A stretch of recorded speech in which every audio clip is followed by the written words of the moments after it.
Hey guys, I'm back for another video, and today I'm going to talk about Hytale again. And today I'm going to do something a little different.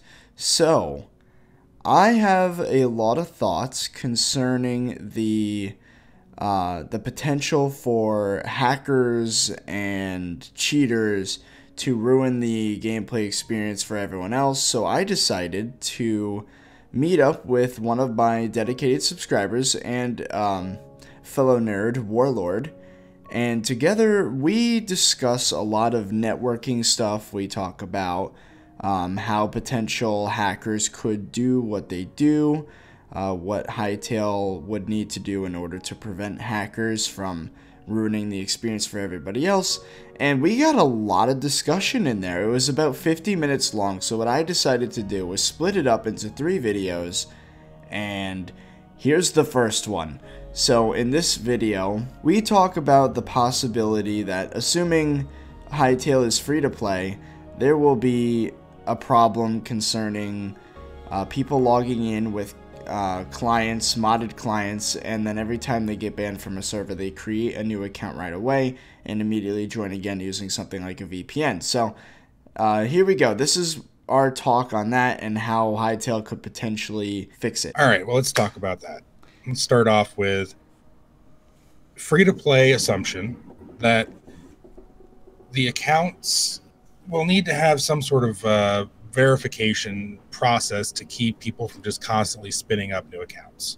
Yeah, for sure. Ways to do that, using a Facebook login or any number of Google or anything like that. Discord, Twitter. Discord would be a good one. Twitter is also a good one. I've seen Reddit in a few places. It's a little rare. That is an uncommon one. I haven't seen that. But then again, yeah. I'm not trolling around like I used to. Other ways they could probably mitigate it is by IP to a certain degree. Not like tying it directly to an IP, because that's impractical. Dynamic IPs change all the time. You can't really do that. Yeah. But if an IP is requesting, let's say, 1 or 2 a day or more or something like that, then just cut that off and basically do like an IP ban to prevent them from developing more accounts. Also, it'd be great to prevent VPNs in general for making accounts, because if you have a VPN and a bunch of people are using that same exit node, if you will, it's just going to get soft locked and not going to be allowed.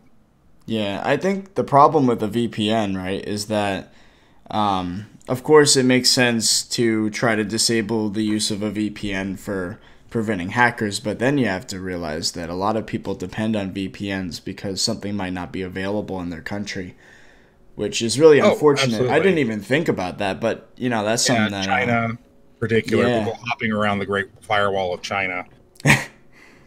Yeah, so it's going to be tough with VPNs. I feel like what you just said will definitely help with the people that aren't trying hard enough. Practical points for, allowing VPNs is, as you said, getting out of certain areas, using services that are locked off to you. Also, just security in general. Like, when I'm out using public Wi-Fi, always over a VPN. Oh, yeah, that I wouldn't trust it any other way. Yeah. As somebody who has more for the lulz than actually being an actual illegal pain in the neck, I've occasionally trolled people with a Wi-Fi pineapple. I've heard of that. Yeah, I know exactly what a pineapple is. My computer science teacher, he has one, and he said basically you can spoof a Wi-Fi connection, and people will log in, and then you keylog like everything, right? Yeah, but I have a package that I generally use with it called Random Roll, which basically just redirects them to whatever Rick rolls you want. So you can walk into a place that people are using their cell phones on a Wi-Fi hotspot, then all of a sudden turn that on, everybody's computers start slowly connecting to that, and every time they go to CNN.com, it just pops up peanut butter jelly time, and it's just priceless. Yeah, pineapples are dangerous though. Oh yeah, they are. But I just like illustrating that point to people. That is like, but there's practical reasons for VPNs, so you don't want to be too harsh on them. Yeah, it's like people have the power to do these things, but they don't, like the PewDiePie printer guy. I don't know if you heard about that. The what? The printer guy that was hacking a bunch of printers to say subscribe to PewDiePie. Okay. I in my current studies, I actually studied a lot on printers. And did you know that there is this amazing feature that was developed back when early printers were made, that you're able to do firmware updates by sending it a what is it? It's a job basically in a PostScript. Okay. So you can flash the firmware on it using a PostScript you send to it if you are able to send it a print job.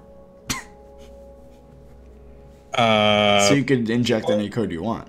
Exactly, and I'm pretty sure he was probably using something along that, because it is a legacy feature that is still in most higher-end laser printers. So all he has to do is get some sort of basic access to the network and be able to print to that computer, and he can send it a PostScript, and bam, he owns it. That's great. Yeah. Well, back on the topic of Hytale, sorry. I think no, it's fine. I'm the one that brought it up anyway. The tangent. Yeah. But it does bring up the question, though, right? So, I mean, of course, it's great that there should be some sort of spam protection against IPs, because not everyone has a VPN. So that'll get rid of some of the, the more casual hackers that download software online and just use it, and they don't have like the money to buy VPN. So that's good. Like the 8-year-olds that found the post on YouTube or something like that. Yeah. So those will be blocked by that. I think VPNs are a touchy subject. At first I was like, we should block them entirely, but now I realize they're a tool. They're a useful thing that, I mean, if I had the money, I would have one. Aside, Proton VPN, they're free. They have a free VPN service which has a US server. It's only with the one location. It's not very powerful, kind of slow, but it's a free one. I use their I subscribe to their like $5 plan or whatever it is, and it's a really good service. I also use their email server, Proton email. It's by the CERN computer scientists. They set it up, and it's the company and everything is hosted out of Switzerland. Really cool. Anyways. Yeah. Well, anyway, yeah. But I think VPNs, it'll be a touchy subject. It'll be kind of hard to... I think the best way, we talked about... Oh, for those listening, this is our second talk on this. My OBS screwed up the first time, so that was fun. But Yay. we were talking about how... I think we talked about it earlier today, too, that having some sort of verification for accounts would be probably the best way to prevent, say, a script from making 100 accounts, installing hacks on some machine or whatever, and then, like, just having fun swapping accounts and, like, hacking on servers for, like, hours and hours.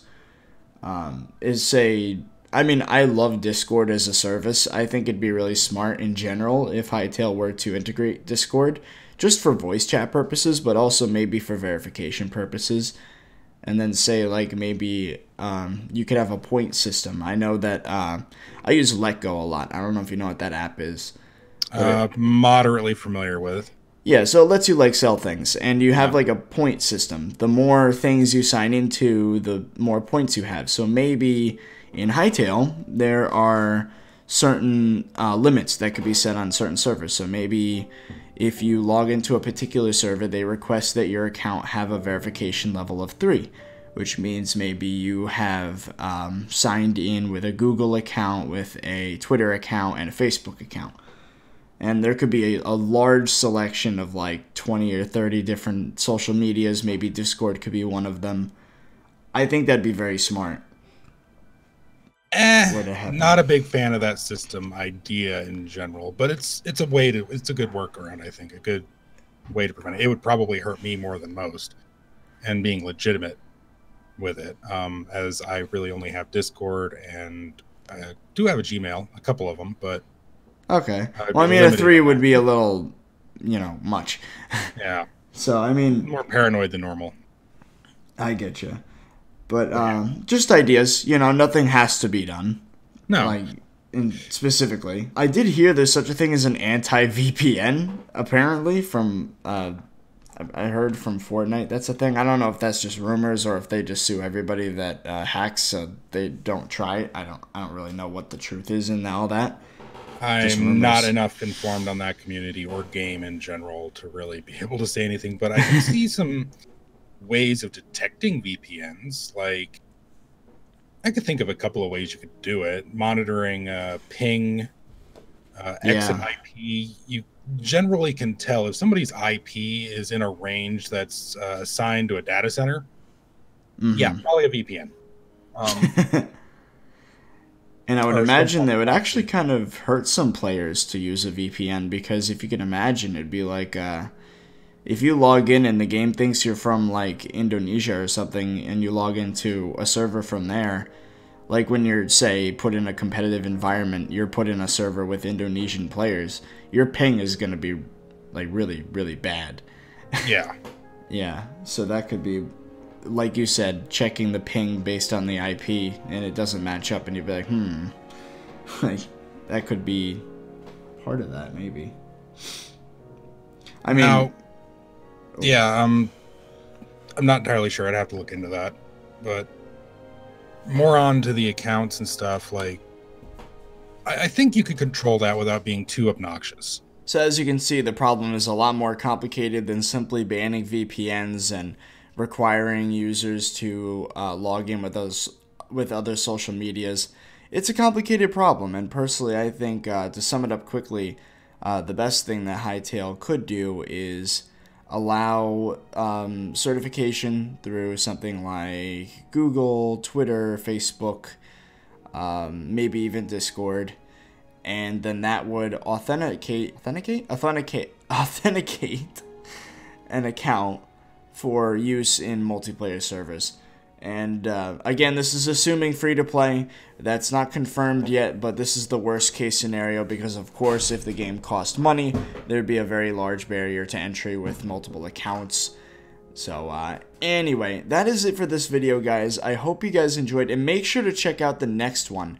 This is where we talk about some really interesting stuff involving potential security risks that could come up with the idea of mods being on the server and then downloaded to the client. An idea came up at one point involving potentially installing malware on a computer and posing it as a mod. And we talk about what Hytale should do to prevent something like that. So it's very interesting stuff. We're getting a bit deeper into the network security talk part of this thing. Well, anyway, that's it. So I hope you guys enjoyed, and I'll see you guys later.